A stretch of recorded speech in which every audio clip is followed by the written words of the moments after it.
আসসালামু আলাইকুম। ২০২৪ শিক্ষাবর্ষ থেকে নবম শ্রেণীর জন্য নির্ধারিত গণিত বিষয়ের প্রথম অধ্যায়ের কিছু অংশ আলোচনা করা হবে এই ভিডিওতে। তো প্রত্যেকটা অধ্যায় সিরিয়ালি আপলোড করা হবে এই চ্যানেলের মধ্যে। তো ভিডিওগুলো পেতে অবশ্যই চ্যানেলটা সাবস্ক্রাইব করে রাখবেন আর পাশে থাকা বেল বাটনটা প্রেস করে দেবেন। তো প্রথমে আমরা প্রাত্যহিক জীবনের সেট এই অধ্যায়টা আলোচনা শুরু করব। তো এই অধ্যায় থেকে আমরা যা যা শিখতে পারবো তা হচ্ছে সেটের ধারণা পাবো, সেটের প্রকারভেদ সম্বন্ধে জানতে পারবো, সেটের অপারেশনগুলো, ভেনচিত্র এবং কার্তেশীয় গুণজ, সেটের প্রয়োগ কোথায় কোথায় প্রয়োগ হয় সেগুলো জানতে পারবো। তোমরা এখানে দেখতে পাচ্ছ মৌমাছির জন্য একটা সার্কেল এবং পিঁপড়ার জন্য আর একটা সার্কেল। তো মৌমাছির জন্য যে সার্কেলটা নির্ধারণ করা হয়েছে সেখানে মৌমাছির ৬টা বৈশিষ্ট্য আছে। তোমরা এখানে খেয়াল করলে বুঝতে পারবে এখানে ৬টা বৈশিষ্ট্য আছে। আবার পিঁপড়ার জন্য যে সার্কেলটা নির্ধারণ করা হয়েছে সেখানে পিঁপড়ার ৬টা বৈশিষ্ট্য আছে। ১, ২, ৩, ৪, ৫, ৬। তো মৌমাছি এবং পিঁপড়ার উভয়ের ৩টা করে বৈশিষ্ট্য মিল রয়েছে, সেটা এখানে দেখতে পাচ্ছ। তো এইটা আরেকটা সেট। তো এই সেটকে বলা হয় ছেদ সেট বা ইন্টারসেকশন অফ সেট। তাহলে ছেদ সেটটা প্রকাশ করা হয় এই চিহ্ন দ্বারা, উল্টা ইউ।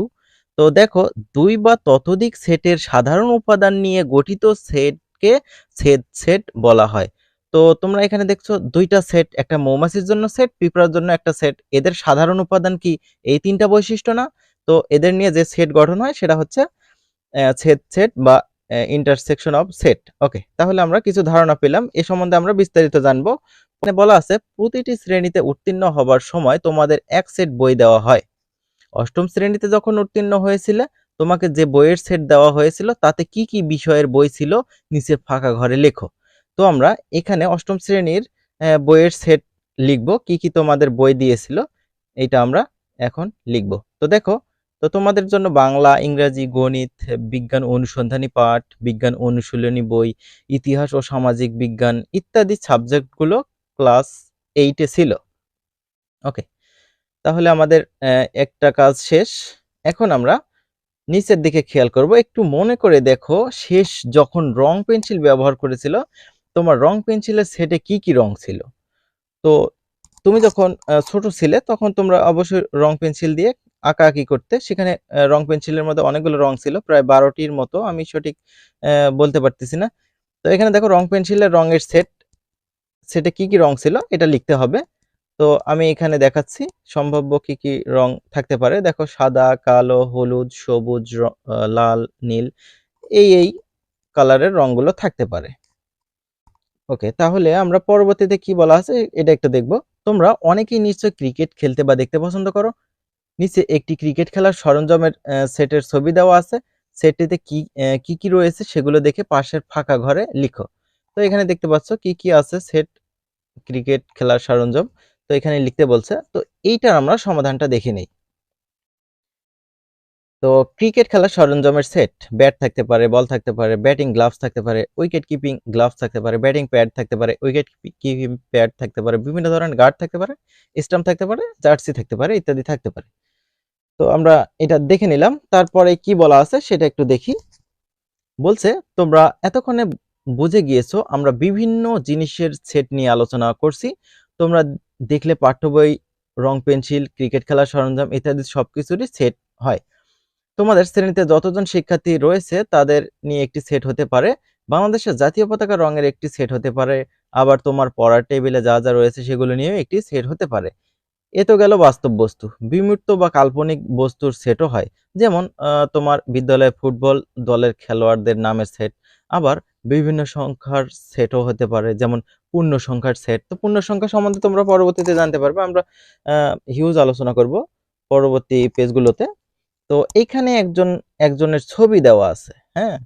তো এনার নাম হচ্ছে জর্জ ক্যান্টর। তো তার সম্বন্ধে একটু জেনে নেই। সেট তত্ত্বের জনক হলেন জার্মান গণিতবিদ জর্জ ক্যান্টর। তার জন্ম জার্মানিতে। ক্যান্টর এবং তার আজীবনের বন্ধু রিচার্ড ডেডকিন্ড চিঠি আদান প্রদান করে একমত হন যে সেট হলো অসীম বা সসীম বস্তুর একটি সংগ্রহ যা একটি নির্দিষ্ট বৈশিষ্ট্য ধারণ করে এবং প্রতিটি বস্তুর স্বতন্ত্রতা বজায় থাকে। ওকে, তাহলে আমরা জানলাম এই আঙ্কেল সম্বন্ধে। আচ্ছা, বাস্তব বা বিমূর্ত বিভিন্ন বস্তুর সুনির্দিষ্ট সংগ্রহকে সেট বলে। তো তোমরা একটু এটা মুখস্থ করে নেবে। তো শর্ট কোশ্চেন আসতে পারে তোমাদের টিউটোরিয়াল, স্কুলের টিউটোরিয়াল। আচ্ছা, গণিতের সেটের প্রয়োজনীয়তা কি কি সেটা আমরা এই উদাহরণের মাধ্যমে দেখতে পারবো। তো উদাহরণটা আমরা সরাসরি পড়ছি, তোমরা একটু মনোযোগ সহকারে দেখবে। মিতুদের বিদ্যালয়ের 16 জন শিক্ষার্থী একটি স্থানীয় গণিত অলিম্পিয়াডে অংশগ্রহণ করেছিল, যেখানে শিক্ষার্থীদের বুদ্ধিমত্তা যাচাইয়ের জন্য বিভিন্ন কুইজ দেওয়া হয়েছিল, যার পূর্ণমান ছিল 100। প্রাপ্ত ফলাফলের ভিত্তিতে সিদ্ধান্ত নেওয়া হবে যে তাদের মাঝে কে কে জাতীয় গণিত অলিম্পিয়াডে যাবে।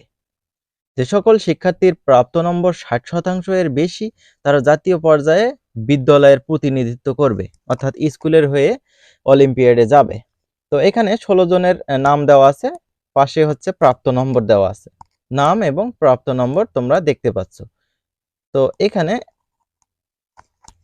তো এই ছকটা দেখে আমরা এখানে কি বলতে পারি, দেখো, উক্ত অলিম্পিয়াডে প্রাপ্ত নম্বর সমূহের মধ্যে 60% এর অধিক নম্বরকে এ সেট এবং 60% বা এর কম নম্বর সমূহকে বি দ্বারা প্রকাশ করা হলে দেখা যায় কি, দেখা যায়, ধরো এ একটা সেট, এ সেটের উপাদানগুলো সেগুলোই হবে যে নম্বরগুলো 60% এর বেশি, অর্থাৎ 60 এর বেশি।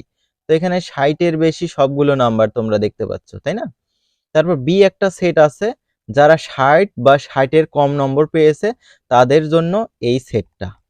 তো তোমরা এখানে একটু বুঝে নাও যে সেট কিভাবে প্রকাশ করে। তো সেট আমরা এভাবে লিখতে পারি, সেকেন্ড ব্র্যাকেট শুরু করতে হয়, সেকেন্ড ব্র্যাকেট শেষ করতে হয়, এবং সেটের উপাদানগুলো কমা কমা দিয়ে লিখতে হয়, 72, 79, 63, এভাবে কমা কমা দিয়ে লিখতে হয়। তো এখানে এ থেকে কি বুঝতে পারলাম, দেখো আমরা নিচের বিষয়গুলো স্পষ্টই বুঝতে পারছি। তো 1 নম্বর কি বুঝতে পারছি, 60% এর অধিক নম্বর প্রাপ্ত শিক্ষার্থীদের সংখ্যা অর্ধেকেরও বেশি।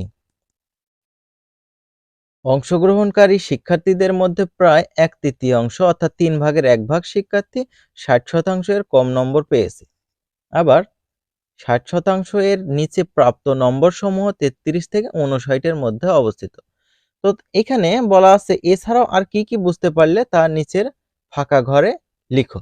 আমরা যা যা বুঝতে পারলাম, গণিত অলিম্পিয়াডে যাবে কতজন যাবে, যারা এ সেটের মধ্যে ছিল, এ সেটের মধ্যে কতজন ছিল, 10 জন শিক্ষার্থী ছিল। তো 10 জনকে আমরা শতকরায় কিন্তু প্রকাশ করতেই পারি, তাই না? তো আমি শতকরা এখানে প্রকাশ করেছি। তো মোট 16 জন অবশ্যই নিচে দিতে হবে, এবং 10 জন যে অলিম্পিয়াডে যাবে তাকে আমি উপরে রেখেছি, 100% দিয়ে গুণ করেছি, তাহলেই আমরা শতাংশে প্রকাশ করা হয়ে যাবে। দেখো, 10 আর 100 যদি গুণ করি 1000 হবে, 1000কে 16 দিয়ে যদি ভাগ করি তাহলে 62.5% হবে, অর্থাৎ গণিত অলিম্পিয়াডে যাবে 62.5% শিক্ষার্থী। তাহলে গণিত অলিম্পিয়াডে যাবে না কত শতাংশ শিক্ষার্থী, তাহলে যাবে না 100% শিক্ষার্থী তো থাকেই একটা স্কুলে বা এখানে যারা পরীক্ষা দিয়েছিল। তো 100 থেকে এই তো যাবে যারা, তাদেরকে যদি বাদ দেওয়া যায় তাহলে যাবে না তাদের সংখ্যা বের হবে, অর্থাৎ 37.5%। তারপর 3 নম্বর আমি লিখেছি কোন শিক্ষার্থী 33 এর কম নম্বর পায়নি। তো তোমরা ওই ছকটা দেখে আরো বিস্তারিত অনেক অনেক কিছুই জানতে পারো, তাই এই ফাঁকা ঘরে লিখতে পারো। ওকে, তাহলে আমরা এখান থেকে কি বুঝতে পারলাম, গণিত অলিম্পিয়াডে অংশগ্রহণকারী শিক্ষার্থীদের দক্ষতাকে আরো বৃদ্ধি করতে হলে কি কি সিদ্ধান্ত নেওয়া প্রয়োজন। যেমন আমরা নিচের সিদ্ধান্ত নিতে পারি, যে সকল শিক্ষার্থীর প্রাপ্ত নম্বর বি সেটে রয়েছে তাদের গণিতের বোধগম্যতা বৃদ্ধির জন্য বিদ্যালয় এবং গণিত শিক্ষকের জরুরি ব্যবস্থা গ্রহণ প্রয়োজন, অর্থাৎ তারা 60% বা তার কম নম্বর পেয়েছে, তাদের জন্য গণিত আরো ভালোভাবে শেখার জন্য গণিত শিক্ষক প্রয়োজন, সেটাই এখানে আমি বোঝালাম। দেখো, এরকম একটি সিদ্ধান্ত নিতে পারলাম কারণ আমরা শিক্ষার্থীদের দুইটি সেটে বিভক্ত করতে পেরেছি, একটা ভালোর সেট আর একটা মন্দর সেট, তাই না? এই উদাহরণের মাধ্যমে তোমরা কি সেটের প্রয়োজনীয়তা বুঝতে পারলে? অবশ্যই বুঝতে পারলাম, কারণ এ সেটে ছিল যারা 60% বেশি নম্বর পেয়েছে, আর বি সেটে ছিল যারা 60 বা 60 এর কম শতাংশ নম্বর পেয়েছে। তাহলে আমরা ভালো মন্দ বুঝতে পারলাম যারা কারা ভালো গণিতে, কারা খারাপ গণিতে। তাহলে সেটের প্রকাশ, সংজ্ঞা এবং প্রয়োজনীয়তা তো জানলে, সেটকে প্রকাশ করার কিন্তু চমৎকার পদ্ধতি রয়েছে, যে বস্তু বা বস্তুসমূহের সেট প্রকাশ করবে সেগুলোকে দ্বিতীয় বন্ধনী বা সেকেন্ড ব্র্যাকেট এর মধ্যে কমা দ্বারা পৃথক করে প্রকাশ করা হয়। তো আমরা একটু আগেই তো দেখে আসলাম, তাই না? তো এ সেট বি সেট দেখে আসলাম, সেকেন্ড ব্র্যাকেট দিয়ে শুরু হয়েছে, সেকেন্ড ব্র্যাকেট দিয়ে শেষ হয়েছে, আর নম্বরগুলো কমা কমা দিয়ে লিখে এসে তারা। তো আমরা এখানে আরেকটা সেট দেখতে পাচ্ছি, বাংলাদেশের জাতীয় পতাকার রঙের সেট। তো এখানে সেকেন্ড ব্র্যাকেট শুরু করা হয়েছে, সেকেন্ড ব্র্যাকেট শেষ করা হয়েছে, এবং জাতীয় পতাকার কি কি রং ছিল এগুলো সেটের উপাদান। তো সেটের উপাদানগুলো কমা কমা দিয়ে লেখা হয়েছে, সবুজ কমা লাল। ওকে, তাহলে এখানে দেওয়া আছে জোড়ায় কাজ, সেটের প্রকাশ। তো এখানে 1 নম্বর বলা আছে অষ্টম শ্রেণীর বিষয়সমূহের বইয়ের সেট। তো আমরা যেহেতু সেট কথাটা বলা আছে, তো তাহলে আমরা এটা সেটে প্রকাশ করে দেই। আচ্ছা দেখো, অষ্টম শ্রেণী বইয়ের সেট। তো আমরা অবশ্যই সেকেন্ড ব্র্যাকেট দিয়ে শুরু করব এবং যতগুলো বিষয় ছিল অষ্টম শ্রেণীতে সেগুলো কমা কমা দিয়ে লিখব, অর্থাৎ এগুলো সেটের এক একটি করে উপাদান। তো শেষে আবার একটা সেকেন্ড ব্র্যাকেট দিয়ে শেষ করব। ওকে, 2 নম্বর বলছে তোমার রং পেন্সিলের রঙের সেট। ওকে, তাহলে এইটার আমরা আনসারটা দেখে নিই। তাহলে রং পেন্সিলের রঙের সেট অবশ্যই সেকেন্ড ব্র্যাকেট দিয়ে শুরু করতে হবে, সেট। তারপর সেটের উপাদান কি? বিভিন্ন রং, যা তোমার রং রং পেন্সিলের মধ্যে ছিল। তো বিভিন্ন রং আমরা কমা কমা দিয়ে লিখেছি এবং শেষে থার্ড ব্র্যাকেট ক্লোজ করে দিয়েছি। তারপর আমরা এখানে দেখতে পাচ্ছি ছবিতে দেওয়া ক্রিকেট খেলার সরঞ্জামের সেট। তো এইটার আনসারটা আমরা দেখে নেই। ক্রিকেট খেলার সরঞ্জামের সেট, তো অবশ্যই সেকেন্ড ব্র্যাকেট দিয়ে শুরু করব। তো কি কি আছে? Bat, ball, batting gloves, wicket keeping gloves, batting pad, wicket keeping pad, বিভিন্ন ধরনের গার্ড থাকতে পারে, স্টাম্প থাকতে পারে, জার্সি থাকতে পারে। সর্বশেষে আমরা সেকেন্ড ব্র্যাকেট ক্লোজ করে দিয়েছি। তারপর দেখো সেট লেখার পদ্ধতি। তো এখানে দেখো আমরা ওই যে প্রথমে আমরা অলিম্পিয়াডের জন্য শিক্ষার্থীদের বাছাই করলাম ভালো এবং খারাপ। তো এ ছিল কিন্তু বড় হাতের অক্ষর বা ক্যাপিটাল লেটার, আবার বি ছিল কিন্তু ক্যাপিটাল লেটার।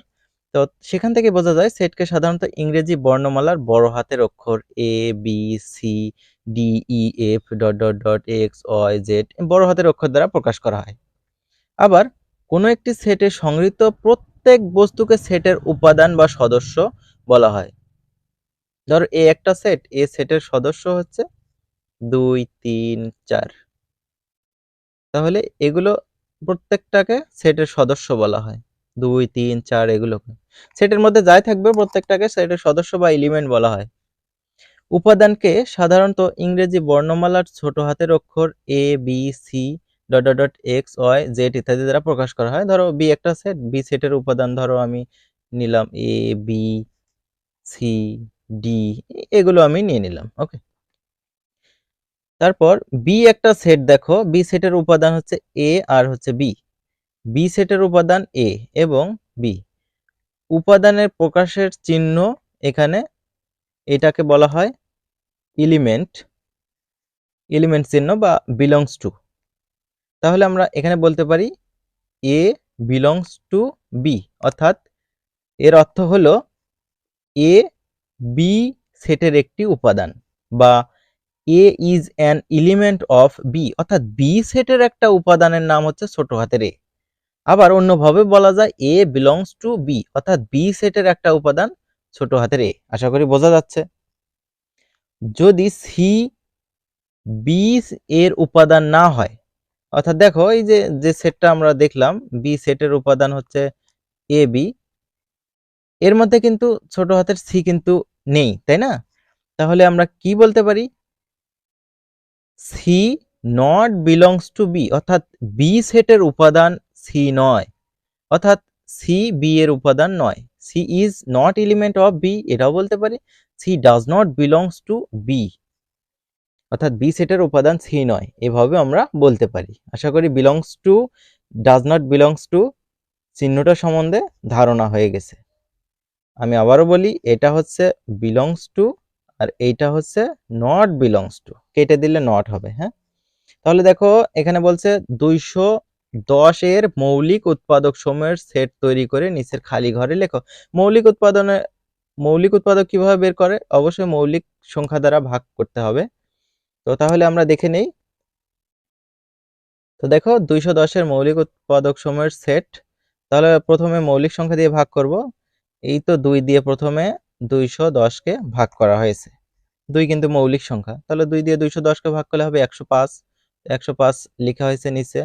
তারপর 105কে কোনো একটা মৌলিক সংখ্যা দিয়ে ভাগ করতে হবে। যেহেতু 105 এর শেষের অঙ্কটা হচ্ছে 5, তো নিশ্চয়ই 5 দিয়ে ভাগ যাবে 105কে। তো আমি 5 দিয়ে 105কে ভাগ করেছি। 5 দিয়ে 105কে ভাগ করলে হবে 21। আবার দেখো 21কে কিন্তু আমাদের ভাগ করতে হবে কোনো একটা মৌলিক সংখ্যা দিয়ে। তো 3 দিয়ে আমরা 21কে ভাগ করতে পারি। 3 দিয়ে 21কে ভাগ করলে হবে 7। তো সেই 7 নিচে লেখা হয়েছে। তো এরপর এই যে 2, 5, 3, 7 এগুলো কিন্তু সবগুলো মৌলিক সংখ্যা। তো এই সবগুলো গুণ করলে কিন্তু 210ই হবে। তোমরা ট্রাই করে দেখতে পারো। তাহলে 210 এর মৌলিক উৎপাদক সমূহের সেট হচ্ছে 2, 3, 5, 7। তো ওলটপালট করে লিখলেও সমস্যা নাই, সাজিয়ে লেখাই ভালো। তারপরে কি কাজ দেওয়া আছে আমরা দেখে নেই। বলছে 2 নম্বর কাজে x ইকুয়াল x সেটের উপাদান 5, 7, 9, 11, 13 হলে নিচের ফাঁকা ঘরে বিলংস টু আর হচ্ছে অথবা ডাজ নট বিলংস টু বসাও। তো এইটার আমরা আনসারটা দেখে নেই। তো দেখো এই যে 9 কিন্তু আমরা এই সেটের মধ্যে দেখতে পাচ্ছি, তাহলে আমরা এখানে কি লিখব? বিলংস টু লিখব। অর্থাৎ তাহলে আমরা লিখতে পারি 9 বিলংস টু x। তাহলে দেখো এই যে 10 কিন্তু আমরা x সেটের মধ্যে কোথাও দেখতে পাচ্ছি না, তাহলে আমরা এখানে কি লিখব? নট বিলংস টু চিহ্নটা দেব, অর্থাৎ ডাজ নট বিলংস টু চিহ্নটা দেব। তাহলে আমরা বলতে পারি 10 does not belongs two x। আবার এখানে আমরা সেটের মধ্যে কি কোনো 3 দেখতে পাচ্ছি? সেটের মধ্যে কোনো 3 দেখতে পাচ্ছি না, তাহলে আমরা এখানেও লিখতে পারি ডাজ নট বিলংস টু চিহ্নটা। তাহলে আমরা বলতে পারি 3 does not belongs two x। তখন 13 আমরা দেখতে পাচ্ছি এখানে x সেটের মধ্যে আছে, তাহলে আমরা এখানে লিখতে পারি 13 বিলংস টু x, অর্থাৎ 13 is an element of x। তাহলে এই আনসারটা আমি কিভাবে সাজিয়ে নিয়েছি তোমাদের দেখাচ্ছি, চাইলে স্ক্রিনশট রাখতে পারো। তো এই ভিডিওটা এই পর্যন্তই। পরবর্তী ভিডিওতে আমরা এইখান থেকে আলোচনা শুরু করব। পরবর্তী ভিডিও দেখার আমন্ত্রণ জানিয়ে টিউটোরিয়ালটা শেষ করছি। ভিডিওটা ভালো লাগলে অবশ্যই লাইক, কমেন্ট, সাবস্ক্রাইব করবেন আর পাশে থাকা বেল আইকনটা প্রেস করে দিবেন। রেগুলার ভিডিও আপলোড করা হবে। ধন্যবাদ আপনাদের।